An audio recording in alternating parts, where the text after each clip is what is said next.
Rece, you've been here for basketball game day a few years ago in Kentucky.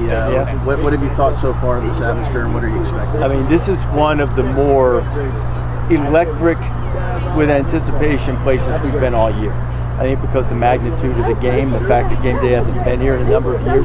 First top 10 game in the Big 12 in the regular season in 4 years. First time BYU's ever played in one.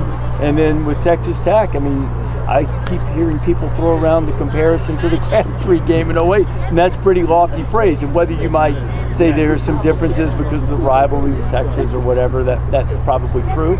But I think it gives you some insight in the magnitude of the game. There's a lot of excitement. It'll make for a great scene for the show in the morning. On that note, in 08, the last time GameDay was here, as you were mentioning, it was an era where Mike Leach and the air raid was really revolutionizing the game of college football. And now you have a head coach like Joey McGuire coming in with kind of like a Spike Dykes type of background, being a Texas high school football coach. What would you say makes this group special as you guys are here for the first time in 17 years? Well, I think one of the things that I admire the most about what Joey's been able to do, and I was out at practice this morning, is, and we all say it because it's true.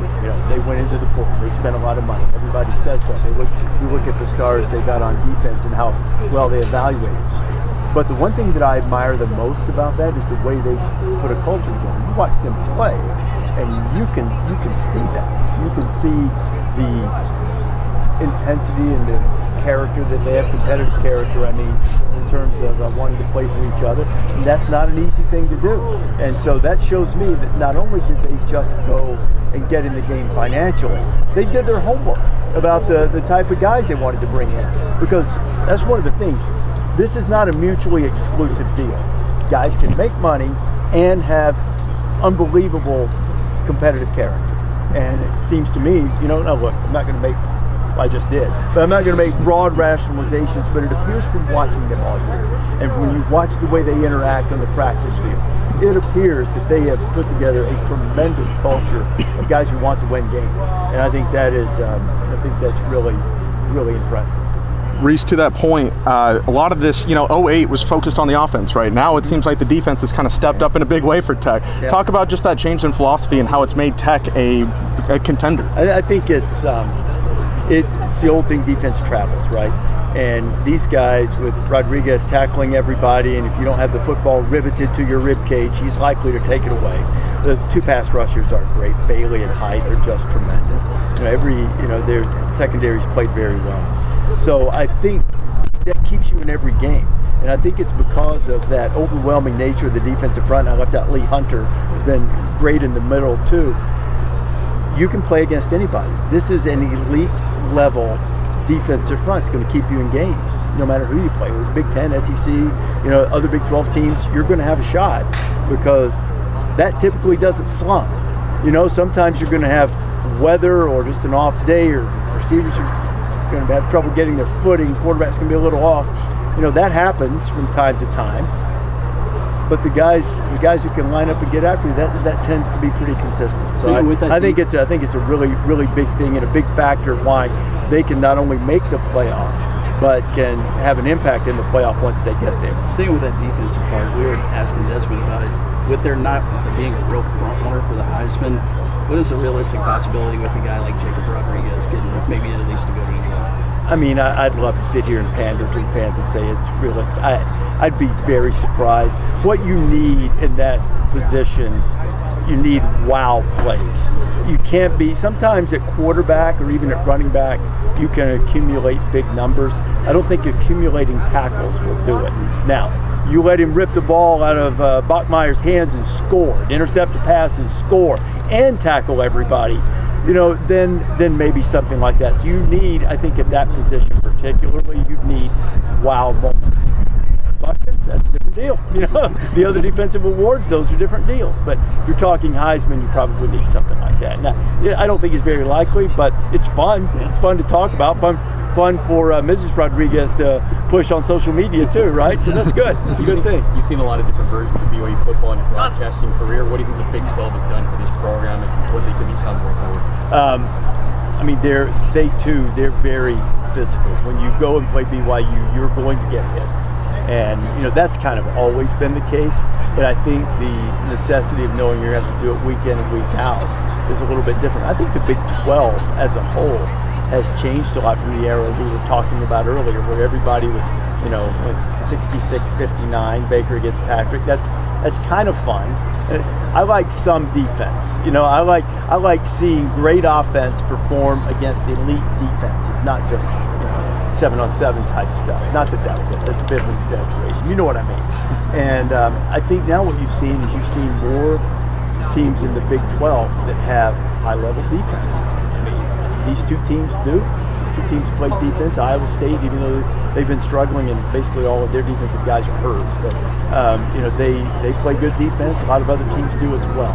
Utah certainly plays great defense. So I think that really just knowing that you have to have the depth, that you have to be able to recruit that depth, that you're not going to have big breaks in your schedule that maybe you do if you're not in one of the Power 4 conferences, has really helped BYU elevate its program. Looking at this new brand of Big 12, do you think that they've earned the right to have multiple teams in the playoffs, or do you think you still have a lot of time left, depends on the winner of this game, how the factors kind of play? Yeah, I think they've performed well enough, but so much of this is contingent just on what you said, on the outcomes of games, not only within the Big 12, but out of it. Because once you get into the committee room now, and it's why I've been staunchly opposed to this idea of a specified number of bids per conference. Just evaluate the teams against each other. I know that's challenging because they don't play, it's not like the NFL where they play the same teams and you can get a fair estimation of it sometimes. But that's why we have a committee to make some football judgments, to apply their more rigorous metrics now. But speaking broadly, I wouldn't have a problem if they earned it. Utah's sitting right there, right on the edge. Both of these teams look good. I think, whoever, let's say Texas Tech wins at home tomorrow, and then they play again in the Big 12 championship game, and they play another great game, and this time BYU wins. They really knock you out of the playoff? I don't think so. And then, if Utah runs the table, maybe they're in it too. So there's a long way to go, but I do think that the Big 12 has put itself in position for multiple bids when selection day comes. What are your thoughts on more transparency going into how the committee decides to rank these winners? I think the thing that people miss, and you're going to get me on my soapbox here, it becomes one of those arguments, it becomes like whack-a-mole, right? Because the fans say, I'm mad. We'll use somebody else. I'm a Miami fan, I'm mad. We beat Notre Dame, we should be ranked ahead of them no matter what. Okay, so head-to-head's the only thing that matters to you. And you say, head-to-head, they don't respect head-to-head. Well, they're looking at all of these other things too. If you'll indulge me just a little bit, I'm not much of an art guy, but this is the analogy, the metaphor that I've drawn. I do like art, I'm just saying I'm not an expert. I liken this to a mosaic, right? You and I go to a gallery and we see a mosaic. Our eyes are going to be drawn to different things that impress us about the mosaic. That's what the committee does. The committee has part of the picture or the metrics, part of it's the schedule, part of it's record strength, part of it's how did you play. To some of them might be how do you play now. Some of them, Back Roads told us the other night that they think Ohio State and Indiana is a little bit better on defense than Texas A&M on defensive front. Okay, so that it paints the entire picture. Now I'm old enough to remember when we didn't do that, when we had a formula and people didn't like the formula. Now they're saying, I want a formula. I want to know what you're doing. And so the answer is that they're considering it all.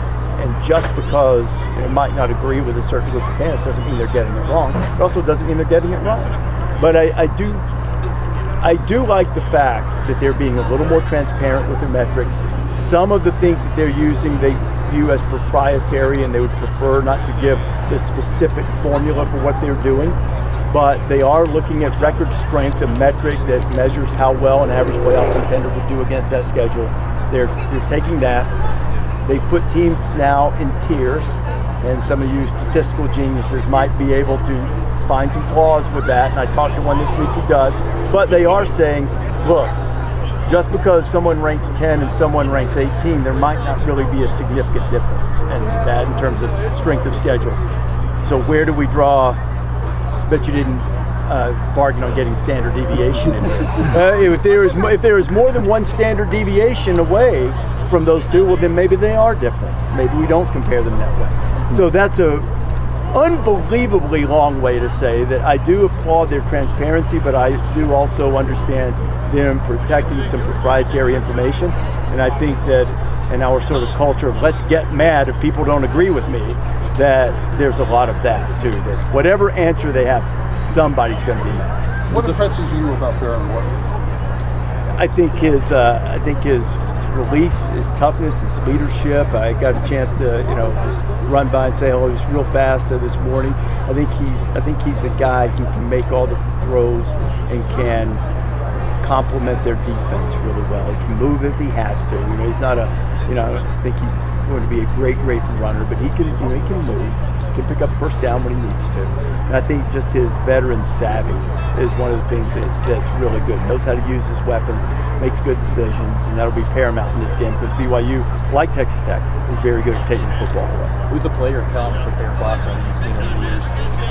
Oh man, I can't invoke my guy's name yet. Bear's going to have to do a little bit more. But let's say that on the edge, dare I say there's a little touch of Tebow in there someplace. But I still say this. Quarterbacks can't wear 47. Don't like that. You can wear 4 or you can wear 7. You can say, I like 47, so 7 minus 4 is 3, I'll take 3.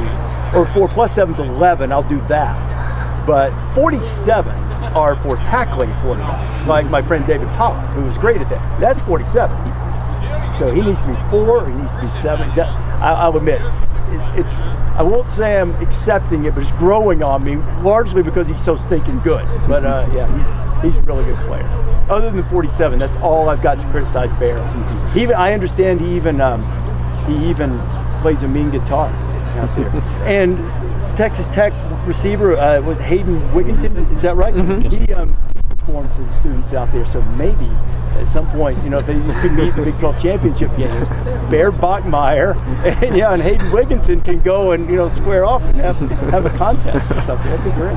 What are your thoughts on that student show out, the camping and all that? It's awesome. I mean, that's what makes this sport great. You don't get this anywhere except college sports, I know they have K-Ville at Duke for basketball, but I even think football's a little bit different, man. I mean, to get jacked up for a game like this and show up Sunday to get in, Tuesday to start lining up for game day, applaud the university for making it so that the students didn't have to choose. I guess some of the ones in line for game day will have access to get good seats for the game. I mean, it's really special. You just don't get that in a lot of sports, and we're really pleased to be part of it. And it's great that they come out and want to showcase that on our show, because I never lose sight of the fact I hope they enjoy our show. We really want to entertain them and have a great time with them. But I think there's a big part of it. They're like, hey man, you're in Lubbock. We love Texas Tech. We're proud of our school. We're proud of our city. We're proud of our team. And we're going to show you all of that. But if they show me tortillas, I've been asked to say only outside the stadium, please. Only. Thank you. You've been to some pretty good college towns over here during game day this season. How are you feeling? The vibe is similar or different here? I think I feel more anticipation here than Texas. Ohio State had a lot because of 2 big brand names. Ohio State coming off championship game, all of that, or off championship. So there was a lot there, but it was also that sort of the new. Everybody's anticipating the season. We've had a ton of big games, but boy, this one feels a little bit different, and it's exciting to be a part of it.